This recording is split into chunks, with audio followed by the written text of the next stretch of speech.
Chers amis, bonjour. Quelques mots avant Shabbat et le Chag pour vous souhaiter une bonne fête. On arrive dans la fête de Shavuot, qui est le moment du don de la Torah, après les 7 semaines du Homer où on s'est préparé depuis la sortie d'Égypte, Pessah. On arrive donc maintenant pour recevoir la Torah.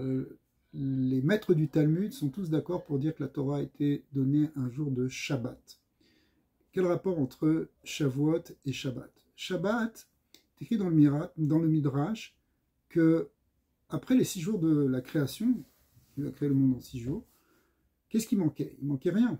Tout était là, il n'y avait plus rien à faire.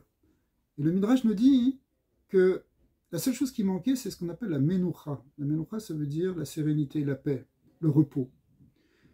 Bat Shabbat, Bat Menoucha. Lorsque Shabbat est venu, la Menoucha, ce repos, cette paix, cette tranquillité, cette sérénité est apparue dans le monde. Jusque-là, on était dans un monde d'activité, de changement, de transformation. Shabbat, c'est le retour à l'unité, c'est le retour à la paix intérieure.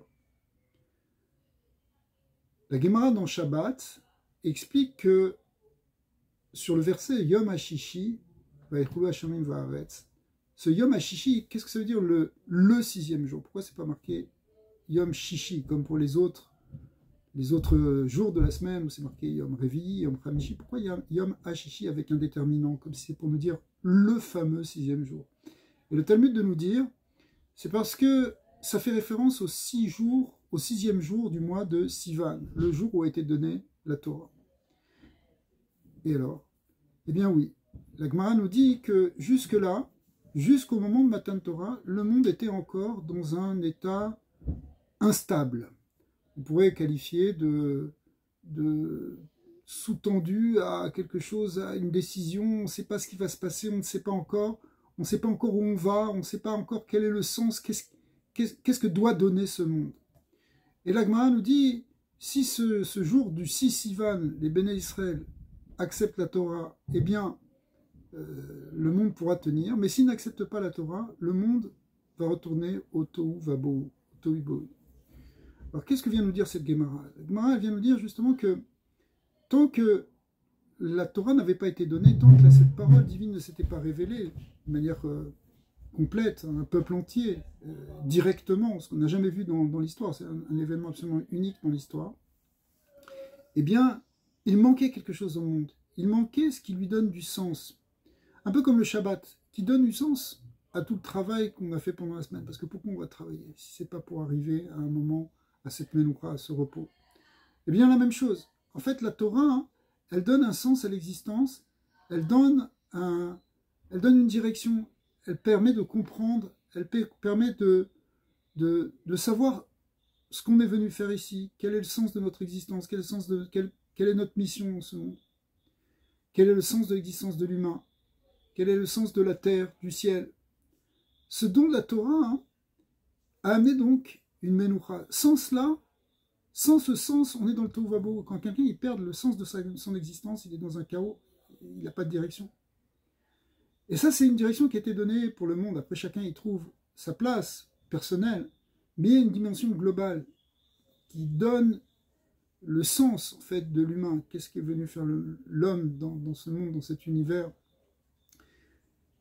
Un des points qui nous est déjà donné dès le début des 10 commandements, puisqu'on sait que les 10 commandements incluent d'une certaine manière toute la Torah, et que le premier des 10 commandements inclut aussi les 10 qui vont suivre, et donc toute la Torah. Donc dans la première phrase des 10 commandements, il y a déjà tout l'esprit de la Torah.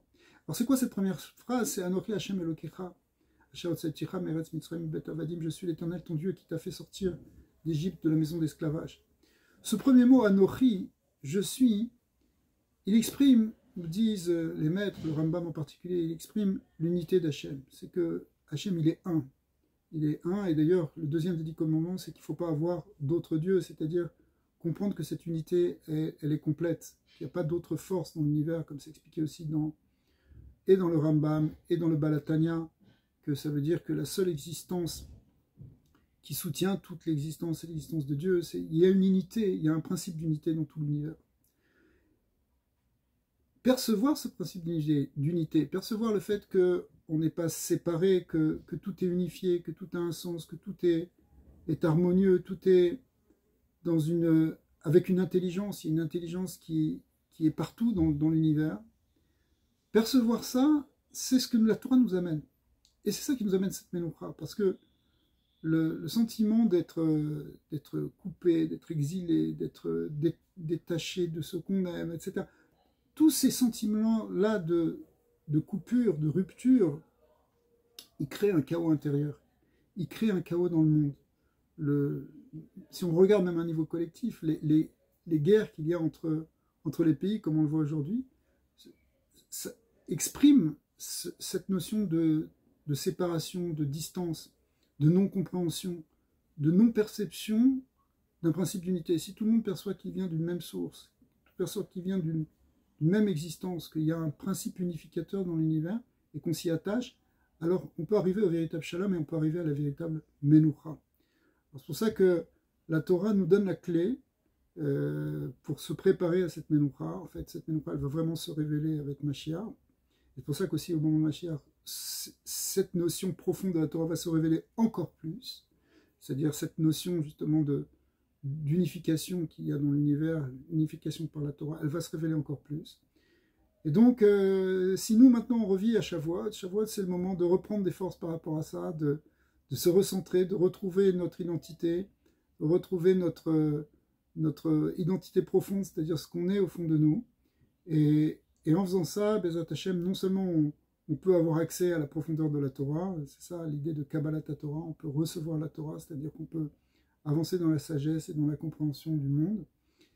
Mais en plus, on se prépare justement et on peut préparer un monde meilleur qui va être le monde de Mashiach. Alors je souhaite à tous un excellent Shabbat Shalom Umnucha et Chag Sameach, qu'on puisse être Mekabel la Torah be Simcha ou be Pniut, c'est-à-dire joyeusement et profondément, et pas simplement d'une manière contrainte parce qu'on est bien obligé, ou bien d'une manière triste parce que bon, ça ne nous amuse pas tellement. Non, il faut qu'on puisse toucher quelque chose dans la Torah qui soit profond et qui soit joyeux, parce que c'est ça l'essence de la Torah, et c'est ça l'essence en fait de notre existence, qui est basée sur la joie et le partage. Alors, que Bezat Hashem, qu'on soit réunis dès cette fête de Shavuot à Yerushalayim avec Mashiach Tzidkenu. Amen, Keni Ratzon, Chag Sameach.